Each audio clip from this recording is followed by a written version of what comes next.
കോഴിക്കോട് നഗരമധ്യത്തിൽ യുവാവിനെ കുത്തിക്കൊലപ്പെടുത്തിയ കേസിൽ ഒരാൾ കൂടി പോലീസിന്റെ പിടിയിലായി.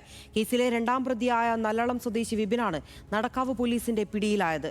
ഒന്നാം പ്രതി നജീബിന്റെ അടുത്ത സുഹൃത്താണ് പിടിയിലായ വിപിൻ.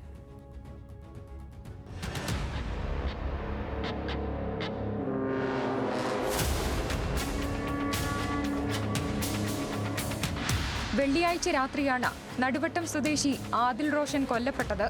കേസിലെ ഒന്നാം പ്രതിയായ നടുവട്ടം സ്വദേശി നജീബും മൂന്നാം പ്രതിയായ നജീബിന്റെ പെൺസുഹൃത്ത് നൌഷീദയും നേരത്തെ തന്നെ പോലീസിന്റെ പിടിയിലായിരുന്നു.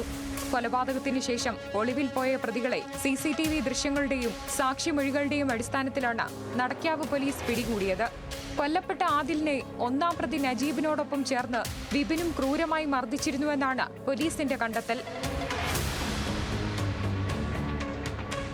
വെള്ളിയാഴ്ച രാത്രി 8:30 മാവൂർ റോഡിലെ ബാറിന് മുന്നിൽ വെച്ചായിരുന്നു നാടിനെ ഞെട്ടിച്ച കൊലപാതകം അരങ്ങേറിയത്.